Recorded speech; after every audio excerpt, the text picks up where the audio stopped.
તમારું કંઈ કુતૂહલ હોય તો પણ પૂછજો. એમ કંઈ આમ હું એટલો સારો કોમ્યુનિકેટર છું ને કે હું બોલું પછી પ્રશ્ન નહીં થાય, કારણ કે મારે જે કહેવું છે હું સમજાવી જ ચૂક્યો હોઉં. પણ તમારે કંઈ જાણવું હોય તો ચોક્કસ પૂછજો. નમસ્તે સાહેબ, આપને ફૂલછાપમાં દર રવિવારે વાંચીએ છીએ. અને હવે મારું નામ ભૂપેન્દ્ર ધોળકિયા, વતન વિરમગામ. આપે આપની શરૂઆતમાં કહ્યું કે હું ઘણા વર્ષે મોડો આબુ ગયો. તો આપ સાહેબ આબુ ગયા તો જે દલપતરામની કવિતા છે દીઠો આજ આબુ, એવી કોઈ અનુભૂતિ કે એવો કોઈ એ અંગેનું કોઈ શબ્દાંકન કેવું? ના, એવું કંઈ નહીં આવ્યું. સર, મારું નામ મેહુલ સંઘાણી. હું ભણું સ્ટુડન્ટ છું એન્જિનિયરનો. રહું છું સુરતમાં, પણ અત્યારે અહીંયા કોલેજ અહીંયા છે. તો મારો સવાલ એ છે કે મારા ઘરમાં કોઈ સાહિત્યને લગતું કોઈ નથી, ફેમિલીમાં કોઈ. હું જ અત્યારે શરૂઆત લખવાની અત્યારે મને ગમે છે એટલે લખવાનું કરું છું. પણ અત્યારે સુરતમાં બેઠો હતો તો ત્યારે વિચાર આવતા, પણ અમદાવાદમાં આવ્યા પછી વિચારોની વિમોક્ષણ થઈ ગયું. તો નવા વિચારો આવી શકતા એટલા નથી. તો એનો હલ કેવી રીતના કાઢો કે વિચારો નવા આવે, સારા વિચારો? આમ તો સુરત થોડું દૂર છે, નહીં તો હું તને કહીશ કે અપડાઉન કર, પણ નહીં તો ટ્રેનમાં આવે. સુરત અમદાવાદ આવ ને, અને અમદાવાદ સુરત જતો. અંકિતે તો ટ્રેનમાં બેસીને આખું અંકિત દેસાઈએ સુંદર પુસ્તક કર્યું, એટલે તને વિચાર તો આવી શકે. પણ સુરત આવવું હોય ત્યારે સુરતને યાદ કરવું. આ તો આવા સમર્થ સર્જકોની ભૂમિ છે સુરત, તો એટલે તને આવશે. અને થોડોક રસ લઈશ તો અમદાવાદમાં આવશે કંઈ. તું તો હજુ એન્જિનિયરિંગનો સ્ટુડન્ટ છું ને, એવું કર, સાંજે રિવરફ્રન્ટ પર જઈને એકલો બેસ. થોડું વખત કદાચ કવિતા નહીં આવે તો કોઈ આવશે, પણ પછી કવિતા એની જાતે આવશે. કવિતા એ ઉંમર જોઈને જ આવે છે. કવિતાઓ એટલી સમજદાર છે ને, એને ખબર જ છે કે આ અકારણ વૃદ્ધ થાય એવા માણસો નથી જવું, એટલે તને આવશે જ આવશે. એન્જિનિયરિંગવાળા તો પ્રિસિશનવાળા માણસો હોય, એ લોકોની કવિતાઓ આવે ત્યારે એકદમ મજબૂત આવે, એમાં પછી આગુ પાછું કંઈ થઈ ન શકે. રાજેન્દ્રભાઈ શુક્લા સાહેબ, ઘણો આભાર. મારે તમને એક પ્રશ્ન પૂછ્યો કે તમે અહીંયા ના હોત તો ક્યાં હોત? ના, પણ તમે મને વિચાર તો કર્યો, પણ એટલા માટે કે હું અહીં ન હોત એવું બનત જ નહીં. હું અહીં જ હોત અને આ જ હોત. અને મારી એક શ્રદ્ધા એવી પણ છે કે બીજા આંટામાં કદાચ આ જ હોઈશ. આ મને અનુકૂળ આવી ગયું છે, એટલે હવે આમાં કંઈ જાજો ફેર થાય એવું નથી. અને હા, પણ મારા બે પ્રકાર છે. એટલે હું 24/7 કવિ છું, પણ આમ 24 કલાક જબામાં નથી હોતો. એટલે મારી પાસે એક 500cc ઇંગ્લેન્ડની મોટરસાઇકલ છે, વિન્ટેજ છે. એના પર હું બેઠો હોઉં છું ને, માથા પર બેલ્ટ બાંધીને, ત્યારે બીજો હોઉં છું. ત્યારે કવિતા કરતાં મારો રંગ મિજાજ બધું જુદું હોય છે. એટલે બે રૂપ એક સાથે જીવવા મળે છે ને, અહીંયા જ શક્ય છે. પેલા બધામાં ક્યાંક આપણે હોઈએ ને ભગવાન જેવું થઈ જઈએ તો કન્ટિન્યુઅસ એવું ને એવું જ રહેવું પડે. આપણને આ ફાવે છે, રંગ રૂપ બદલતા. Thank you sir. મારું નામ વિવેક છે, અને સૌપ્રથમ તો નવજીવન ટ્રસ્ટને થેન્ક યુ વેરી મચ કે આવા પ્રોગ્રામ કર્યો છે. સર, ક્વેશ્ચન ખાલી એટલો છે, કદાચ એવું થતું નહીં હોય તમારી જોડે, પણ કદાચ ક્યારેક એવું બને કે આપણે કંઈક લખતા હોય ને અટકી જવાય, અને પછી એ દરમિયાન તમે શું કરતા હો, અને અથવા તો એનું સોલ્યુશન કેવી રીતે લાવી શકતા હોય? કેમ કે ઘણીવાર મારી જોડે એવું બને છે કે હું કંઈક ક્યાંક સર્જન તો ના કહેવાય, પણ કદાચ કંઈક કરતો હોઉં ને મને એવું લાગે કે નહીં, અહીંયા હું અટકી જાઉં છું, હવે અહીંયા ક્યાં જવું?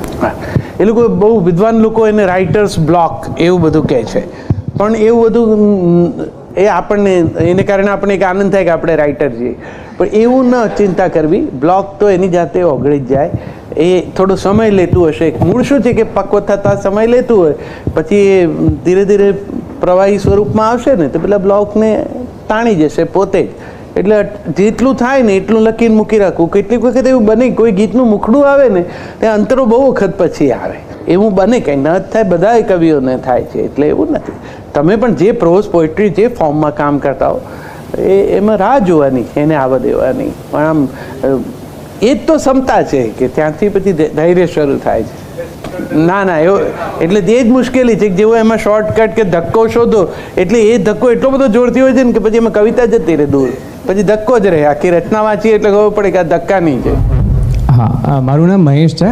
નામ તો મોટેભાગે વર્ગખંડમાં છેલ્લી પાટલીથી પ્રશ્નો ઓછા આવે, પણ મારો એક પ્રશ્ન છે, એક એવું સર્જન છે જેને વિવેચકો એવું કહે છે કે જોરદાર કર્યું છે. તમે જે લખ્યું છે અદ્ભુત છે, તમારું વ્યાકરણ, તમારા છંદો તમામ મસ્ત છે, પણ તમારા જે ઓડિયન્સ હોય કે શું લખ્યું છે કંઈ સમજાતું જ નથી.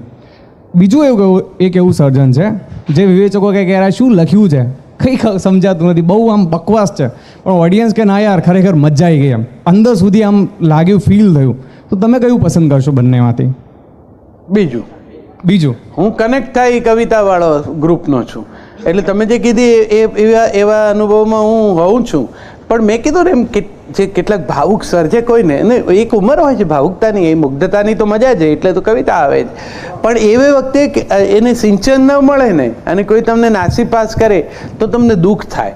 એટલે હું હંમેશા નવા કવિઓને મિત્રોને કહું છું કે તમારી એવી કવિતા જે નવજાત શિશુ જેવી છે એને લઈને બહુ વૃક્ષ હાથોમાં રમવા ના આપવી, કારણ કે એ લોકોને પહેલેથી જ પુખ્ત એવા સર્જનોની અપેક્ષા હોય છે. એ લોકો એમ જ માને છે કે કવિતા એ મંત્ર કવિતા હોવી જોઈએ. મેં એક વડીલને કહ્યું પણ હતું કે ઓમ નમઃ શિવાય પહેલાં સ્ટેટમેન્ટ હશે, પછી બહુ વર્ષો સુધી બોલાયું ને એટલે એ મંત્ર બન્યું. તો એવી રીતે કવિતા પણ સમય લે. એ મંત્ર કવિતા આવવાની હશે તો આવશે જ, નહીં આવે એવું નહીં. પણ હા, તમને ભાવકો દાદ આપે અને તમે ત્યાં અટકી જાઓ અને વિવેચકો તમારો સ્વીકાર ન કરે, એને તમે વિવેચકોની મર્યાદા સમજીને રહી જાઓ તો ચોક્કસ સર્જકતાને ધાર ન નીકળે. એટલે એટલું કરવું કે વિવેચકે કીધું છે કે આમાં કંઈ દમ નથી તો દમ ક્યાં નથી, અને ભાવક કહે છે કે આમાં મજા પડી તો એ મજા ક્યાં છે, એ બેને ઓળખી લો પછી વાંધો નહીં આવે. અવિનાશ વ્યાસને કવિનાશ ત્રાસ એવી રીતે બોલાવનારા સર્જકો આપણે ત્યાં જ હતા, અને એમાંના કોઈની એક પંક્તિ કોઈને યાદ નથી. હવે એ તો એમ કહેશે કે અમારી ઈચ્છા જ નથી કે તમે અમને યાદ કરો, કારણ કે એવો એક પછી સાહિત્યમાં બીજો પણ પ્રવાહ છે અધિકારી ભાવકનો. એમ કે અમારી રચના છે એ અધિકારી ભાવક પાસે જ ખુલે, સાધારણ ભાવકો માટે છે જ નહીં. તો પછી મનમાં મારી જેમ પહેલેથી સ્પષ્ટ રહેવું કે એટલા એવા વિદ્વાન પાસે આ વખતે આ આંટામાં આપણી કવિતા નહીં ખુલે તો જવા દો. અને મોટે ભાગે સરળ લખશો ને તો એમને ખુલતી તો હોય જ છે, એ સ્વીકાર નથી કરતા હોતા એટલું. એટલે અને મેં તો એવું જોયું છે વ્યક્તિગત રીતે, મારે તો હું તો માધ્યમો સાથે જોડાયેલો જીવ છું, સિનેમા અને આ અંતે બધી રીતે, એટલે એનું એક ક્લેમર પણ હોય આપણી આજુબાજુ ફરતું હોય. તો હું આવું તો ઘણા બધા સર્જકોની સાથે તો તમારી પેઢીના છોકરાઓ તરત મારા તરફ ધ્યાન એમનું જાય છે. તો ઘણાને એમ પણ થાય કે આ એવું લખતો તો છે નહીં, પણ એ બિચારા પેલા તુષારને જુએ છે જે એમને જોવો ગમે છે, એ મારી કવિતાથી પછી આકર્ષાયા છે. હવે કવિ હોવું, કવિ થવું, કવિ દેખાવું એ બધું બહુ એક પેકેજ છે બેટા. એટલે તું છે ને લખતો હોય એમ જ લખજે, સરળ લખજે, કોઈના પ્રવાહમાં આવીને ન લખતો, સમજાય એવું લખજે. કવિતા સમજવા માટે જ. અમે ભણતા ને ત્યારે અનિરુદ્ધ બ્રહ્મભટ્ટ અમારા પ્રોફેસર હતા, અનિરુદ્ધભાઈ બહુ સુંદર કહેતા, એ હંમેશા કવિતાનો એમએમાં કવિતાનો પાઠ કરે વર્ગમાં, અને પછી જુદા જુદા 5-1 છોકરાઓને પણ ઊભા કરીને કાવ્ય પાઠ કરાવે, અને પછી કહે કે હવે કવિતા સમજાઈ ગઈ. એ હંમેશા કહેતા કે યોગ્ય વિરામ ચિહ્નો સાથે, શુદ્ધ ઉચ્ચાર સાથે જો કાવ્યનો પાઠ કરો તો કવિતા સ્વયં સ્પષ્ટ જ હોય છે. કવિને કશું સમજાય ત્યારે તો કવિતા લખે છે. કવિતા કંઈ કોયડો થોડો છે કે તમને આમાં કવિ શું કહેવા માગે છે એવું કહેવાનું. કવિને જે કહેવું તો એ તેણે કીધું. એમાં કવિના ઘણા પૂછે શાળા કક્ષાએ હોય છે કવિતાનો મધ્યવર્તી વિચાર કહો, વિચાર મધ્યમાં થોડો હોય, આખા કવિતામાં હોય. એટલે બહુ એમાં ન પડવું, સરળ રાખવું. સાનું રે છપનું કંઈ થાય નહીં, ઝમકેના ઝાંઝર તો ઝાંઝર કહેવાય નહીં. ને આ એમાં એમણે એક પાયલ અને ઘાયલ બે છુપાય નહીં એવી સરસ લાઈન લખી છે. તમે સાહેબ કોઈ પણ સિદ્ધ કવિને કહો ને, આખી રાત 2-3 મહિના કાગળ ને કવિ પેન લઈને બેસે, આ એક લાઈન લખે, એક ઘાયલ ને પાયલ બે છુપાય નહીં, શક્ય નથી. હા, એને પેલી કવિતા ના આવે, આપણને આ કવિતા ન ફાવે, આપણે આનંદમાં રહેવું. પેલામાં ફાવતું હશે તો એ કરજે, એમાં મારી કંઈ ના નથી. પણ નિશીથ હે નર્તક રુદ્ર રમ્ય સુધીની આપણી સિદ્ધિ ન થાય ત્યાં સુધી છાનું રે છપનુંમાં ચાલે.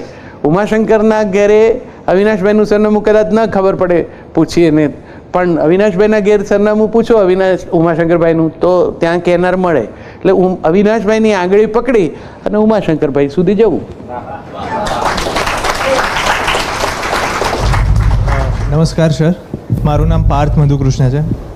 હું મીડિયાનો સ્ટુડન્ટ છું, એટલે આપને એક ક્વેશ્ચન એવો છે કે માધ્યમોની સાથે આપે વર્ષો સુધી કામ કર્યું છે, તો કોરોના કાળ પછી હવે એક તો બધાને ટેવ પડી જ ગઈ છે કે સોશિયલ મીડિયા અને ઇન્સ્ટાગ્રામ ને યુટ્યુબ સાથે સંકળાયેલા રહીને આવી જાહેર સભાઓમાં પણ જવું.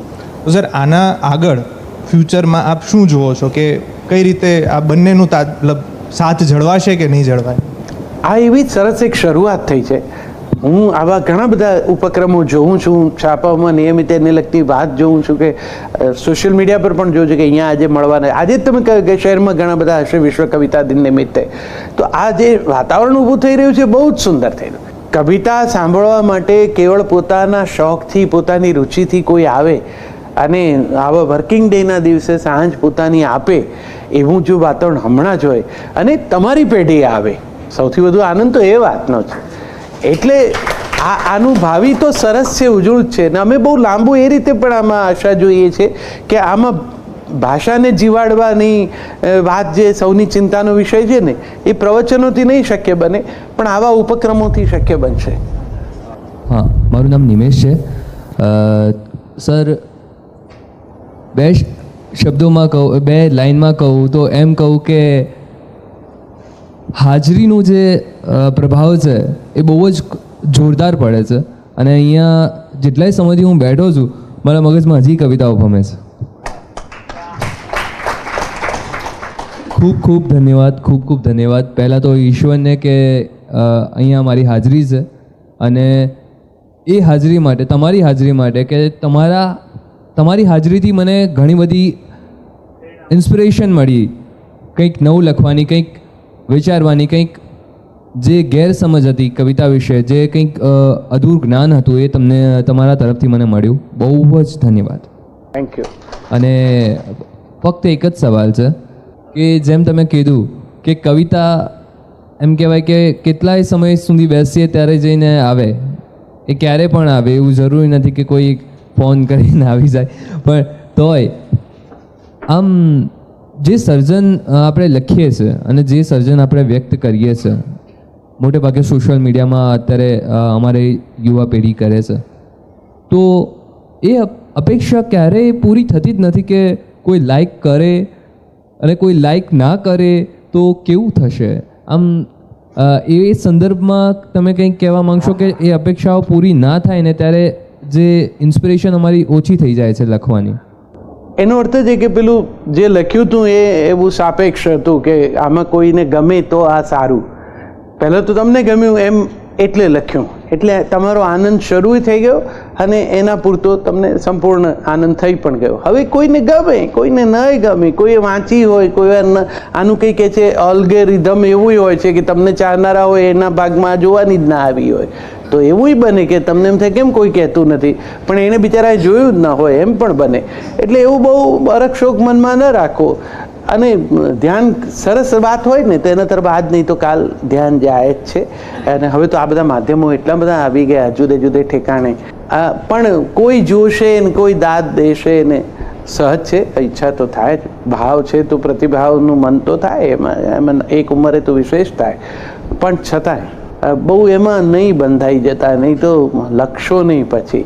અને જો તમે કહું એવું થતું હોય કે કોઈ લાઈક કરતું નથી તો લખવાનું મન થતું નથી. કેટલાક મને તો તમે સમવયસ્કોમાં અપેક્ષા રાખો, મારે તો મૂંઝવણ થઈ જાય, હું બહાર કાર્યક્રમમાં ગયો હોઉં ત્યારે, કે મને હવે તમારી પેઢી એમ બહુ બહાદુર પણ છે, એટલે આવી એમ પણ પૂછે તમે કોઈ આમાં લાઈક તો કરતા નથી, એટલે ઠપકો આપે. આપણે એમની જોડે કોઈ એવો એમના ઘેર ચા કોફી પીવાય ન ગયા હોય હજુ સુધી, એવો કોઈ સંબંધ ન હોય, અને એ અમે અપેક્ષા રાખીએ કે એમણે મૂકેલી કવિતા છે એ મેં વાંચી જ હશે, વાંચી છે ને છતાં મેં એમને દાદ નથી આપી, અને આપી હોય તો મારે દાદ જ આપવી પડે. અને કેમ કોઈ દિવસ અમે નથી કંઈ એવું લખતા, કોઈ કંઈક તમારામાં તો કરીએ છીએ. હવે આવા બધા જ વાટકી વ્યવહારોની અપેક્ષા હોય ત્યાં દુઃખ તો થાય, પણ હવે મર્યાદા છે. હું તો મને તો કોઈ પૂછે આ બધાને હવે તો મીડિયાઓને પણ એવો શોખ હોય છે, એટલે ક્યાંય જાય તો આપણને પાછું જોડે જોડે જે કામ માટે ગયા છીએ એ સિવાય પાછું ચેનલ હોય તો એમ પૂછે કે પણ અમારો એમ કે ફલાણો કાર્યક્રમ છે ને એ વિશે પણ આપનું જરા એક એપ્રિસિએશન એ કરી આપો ને. કે પણ ભાઈ મેં તારો એ કાર્યક્રમ જોયો જ નથી, હું જોઉં તો કહું કે એ કામ કેવું છે. એટલું થોડું બોલ્ડ થવાનું કે આપણે જે જોયું નથી જાણ્યું નથી એ વિશે હું નથી કહેતો. એટલે કેટલીક અને કોઈને શું કામ દુઃખી કરું ભાઈ, મને મારી મર્યાદા હશે, કવિતા બહુ સરસ હશે, મને નહીં સમજાઈ હોય એટલે કોઈને એવું કે પહેલાં એક જમાનામાં હતો મને આવો શોખ તરત કહી દેવાનો કે આ બરોબર નથી એમ, અથવા તો આ આમ ભૂલ છે. કોઈ હું તો આરજેએસને પણ ભણાવું એમ પણ ઘણું બધું કામ કરતો હોઉં છું, તો ઠપકો પણ આપું કે જેટલા સંબંધાયો છું જે લોકો સાથે એમાં સારા સંબંધોમાં બધાનો મોટાભાગનો અનુભવ પહેલો આવો જ છે કે જેમાં મેં એમને ઠપકો આપ્યો હોય. આ નિશા ઉપાધ્યાય આવું મીઠું ગાય છે, મારું જ ગીત આવું સરસ ગાય છે, આંખોમાં બેઠેલા ચાતક કહે છે મારું ચોમાસું ક્યાં એમાં એણે જ્યારે સ્પર્ધામાં ગાયું તો પહેલી વાર ત્યારે એક શબ્દ ખોટો ગાયો હતો. એ ભુજથી આવેલી દીકરી મેં કાર્યક્રમ પછી મને મળી, મેં કીધું એને કલ્પનાય નહીં કે આ કોણ છે ને શું છે. મેં એને તમે સારું ગાયું એવું કહેવાનું બદલે એમ કીધું એક શબ્દ તમે આમાં ખોટો ગાયો છે. એ એને હજુ યાદ છે કે તમે મને પહેલી વાર મળીને પણ એમ જ કહ્યું હતું. અને હવે જ્યારે પણ કંઈક ગાવાની હોય ને અટકે ને તો એ તરત મને પૂછે છે કે આનો સાચો શબ્દ શું છે અથવા તો આનો અર્થ શું છે. તો એને ડેવલપ થવા માટે મારી એ કોમેન્ટને ઉપયોગમાં લીધી.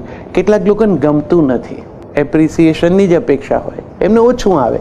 હવે હું શીખ્યો છું કે બને ત્યાં સુધી કંઈ ન બોલવું. અમારા એક બહુ સમર્થ સંગીતકાર છે, એ તમે જ્યારે ગાતા હો અને એ હાજર હોય અને એ કાચની પેલી બાજુથી કલાકારના મનમાં આમ બહુ ભાવ હોય એટલે આમ કેવું છે એમ પૂછે, એટલે કાચની આ બાજુથી એ આમ કે, એટલે આપણને એમ થાય કે આપણે બાજુમાં બેઠા હોઈએ એટલે પૂછી કે આ મને કે ના એને કહ્યું છે કે આ મીડા જેવું ગાય છે, પણ હવે એને જો એમ ધારવું હોય કે આ બેસ્ટ છે એમ કહે છે તો એની ઈચ્છા છે, પણ એ બોલીને બગાડવું નહીં એ હું એમની પાસે શીખ્યો.